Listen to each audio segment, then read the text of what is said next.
Hello everyone. So fat soluble vitamin का आखिरी video vitamin के की अब हम बात करेंगे। काफी आसान हो जाएगा, आप देख ही चुके होंगे विटामिन कितने आसान है। तो शुरू करते हैं विटामिन के से। अगर आप अभी नए हैं और आपने अभी तक सब्सक्राइब ना किया हो, दोस्तों से शेयर ना किया हो तो जरूर कर दें। तो शुरू करते हैं विटामिन के से। तो जैसे कि हर विटामिन में अब तक तो हेडिंग्स याद हो गई होंगी। केमिस्ट्री सबसे पहले, तो केमिस्ट्री काफी आसान है।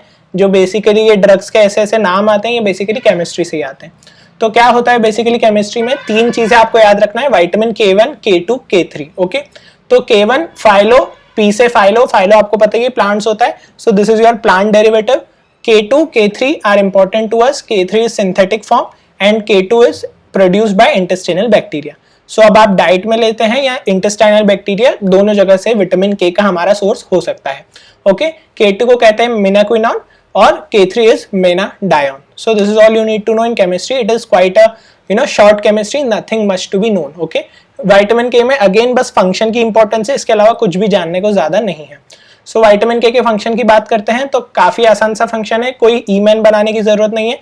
के से याद रखिए coagulation. Okay, so basically function के लिए के is for coagulation. Okay, Greek type की लैंग्वेज में के फॉर कोगुलेशन रख लीजिए आप। ठीक है, सो बेसिकली जो आपका फैट सॉल्युबल विटामिन है, जैसे कि आपको पता है मोस्ट टॉक्सिक कौन सा है, ऐसे ही एक फैट सॉल्युबल विटामिन जिसका एक स्पेसिफिक कोएंजाइम फंक्शन है। कोएंजाइम का मतलब आपको, मुझे पता है आपको पता होगा। तो बेसिकली जो कोएंजाइम का फंक्शन है वो विटामिन के का है। तो क्या फंक्शन है, ये फंक्शन है बेसिकली। अगर आपका ब्लड क्लॉटिंग होना है तो उसमें विटामिन के का कोएंजाइम फंक्शन है क्लॉटिंग फैक्टर्स को एक्टिवेट करने में। ओके, कैसे करता है एक्टिवेट, बेसिकली आपके चार फैक्टर आपको याद रखने हैं, 2, 7, 9, 10। ओके, सो 2, 7, 9, 10 को आप कैसे याद रखेंगे, आप अगेन थोड़ा पाथवे रिकॉल करेंगे तो 7, 9, 10 और प्रोथ्रोम्बिन आपका 2, तो आपको ये चारों याद हो जाएंगे। ओके, तो ये जो चारों रिएक्शंस है, इनमें क्या इंपॉर्टेंट होता है, बेसिकली इनमें कोएंजाइम की तरह काम करता है। और अब क्या है आपकी clotting factor, they are nothing but protein. Okay, so आप क्या करेंगे, जो प्रोटीन है, protein is made of amino acid, तो अमीनो एसिड का एक रेसिड्यू होगा उस पे। सो जो आपका प्रोटीन है उसमें है ग्लूटामिक एसिड रेसिड्यू, तो ये कोएंजाइम बनके उसको कार्बोक्सिलेट कर देता है। ठीक है, सो हर बार मैंने आपसे कहा है मोटिवेट करने के लिए फॉस्फेट देना पड़ेगा, बट यहाँ पे आपको जो है कार्बोक्सिलेट करना पड़ेगा। ठीक है, सो कार्बोक्सिलेशन करना पड़ेगा ग्लूटामिक एसिड रेसिड्यू का।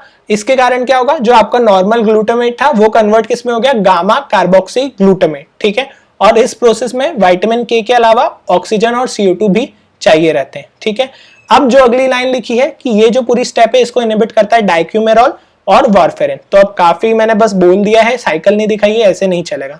तो अब साइकिल देखिए कितनी सुंदर साइकिल है। बायोकेमिस्ट्री में आपको साइकिल पढ़ते आ गई तो सब आ गए। ठीक है, तो घबराओ मत, कहां से क्या हो रहा है, कुछ नहीं, एक जगह से पढ़ते चलो। तो ये आपका विटामिन के है। ठीक है, अभी ये एक्टिव हो गया। इसको काम क्या था कि जो भी आपकी इनएक्टिव कोगुलेशन फैक्टर्स हैं इसको एक्टिव करा पाए। ठीक है, तो फैक्टर आपने देख लिए 2, 7, 9, 10, इनको एक्टिव करा दिया। ठीक है, कैसे एक्टिवेट कराया, gamma carboxylation of glutamic acid residue से। खुद का क्या होगा, अब खुद इनएक्टिव को एक्टिव कर रहा है तो खुद की तो बलिदान देना पड़ेगा, तो एक्टिव से ये इनएक्टिव हो गया। ठीक है, और जो इनएक्टिव बना compound, this is your epoxide वाला कंपाउंड। ठीक है, अभी इपोक्साइड को हटा दो, रिड्यूस कर दो, तो वापस पेरेंट कंपाउंड से फिर एक्टिव बन जाएगा। तो अल्टीमेटली इपोक्साइड को एक्टिव बनाना है। ठीक है, तो रिडक्टेज एंजाइम आप याद रखो। ठीक है, तो अब आपका फिर ये प्रोसेस कंटिन्यू रहेगी। अब आप क्या बोल रहे हो कि आपने ठीक है सर करवा दिया, बहुत अच्छी बात है, पर अब हमको क्लॉटिंग नहीं होने देना है। ठीक है, तो क्लॉटिंग नहीं होने देना है मतलब आपको क्या करना है, आपको कुछ नहीं करना है, बट आपको एंटी कोगुलेंट देना है। ठीक है, एंटी कोगुलेंट देना है। ओके, सो आपको एंटी कोगुलेंट देना है, तो आपको इस प्रोसेस को इनहिबिट करना है, मतलब इनके फैक्टर्स को इनहिबिट करना है एक्टिवेट होने से। सो आप ये एंजाइम को इनहिबिट कर दो, तो ये एंजाइम इनहिबिट हो गई, तो अब ये विटामिन के इनएक्टिव स्टेट में ही पड़ा रहेगा। ओके, तो ये पाथवे पूरा ब्लॉक हो गया, ये इनएक्टिव हो गया, तो फिर आगे चल के एक्टिवेशन हो ही नहीं पाएगा, तो आपकी क्लॉटिंग जो है वो रुक जाएगी। सो ब्लड कोगुलेशन के लिए बहुत इंपॉर्टेंट है आपका विटामिन के। ठीक है, तो इसी को मैं आपसे कहूं कि अब आपके मन में अब सवाल क्या बचा है बस, कि ग्लूटामिक एसिड को अच्छा भला रहने देते, गामा कार्बोक्सिलेट क्यों करा। तो गामा कार्बोक्सिलेट करने के पीछे का रीजन है, अब देखिए आप अगर इसमें देखेंगे तो इसमें कैल्शियम लेबल्ड नहीं है फिगर में, बट आपको पता होगा calcium is very important in coagulation. Okay, calcium एक फैक्टर भी है हमारा क्लॉटिंग फैक्टर। तो अब कैल्शियम में चार्ज क्या है, पॉजिटिव। ओके, तो अब आपने गामा कार्बोक्सी ग्लूटामिक जो बनाया तो उसमें क्या है, चार्ज आ जाता है नेगेटिव, तो अब उसमें नेगेटिव चार्ज आ गया, अब इसमें पॉजिटिव चार्ज आ गया, ठीक है। पहले कुछ चार्ज नहीं था, अब चार्ज आ गया, तो अब आराम से दोनों पास आ सकते हैं।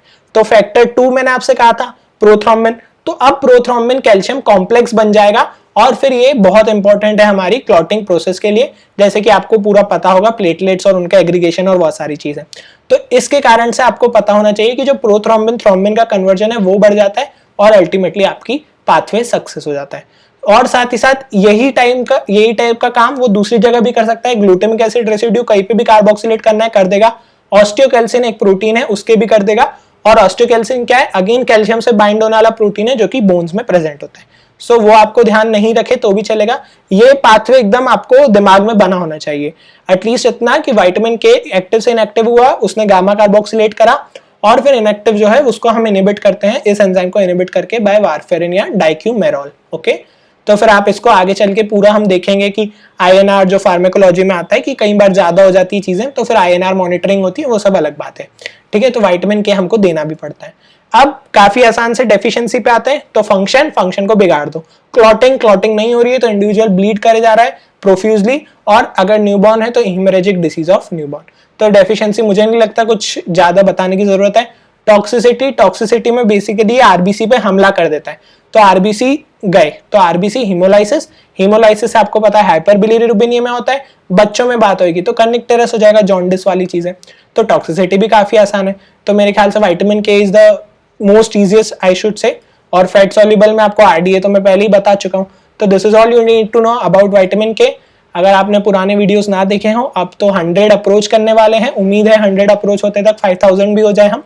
तो कमेंट्स में आंसर कर दीजिए और इस इनिशिएटिव को जरूर पहुंचाइए। अब बहुत कम टाइम बचा है तो ज्यादा लोगों तक पहुंचना चाहिए। Thank you, stay safe, stay healthy.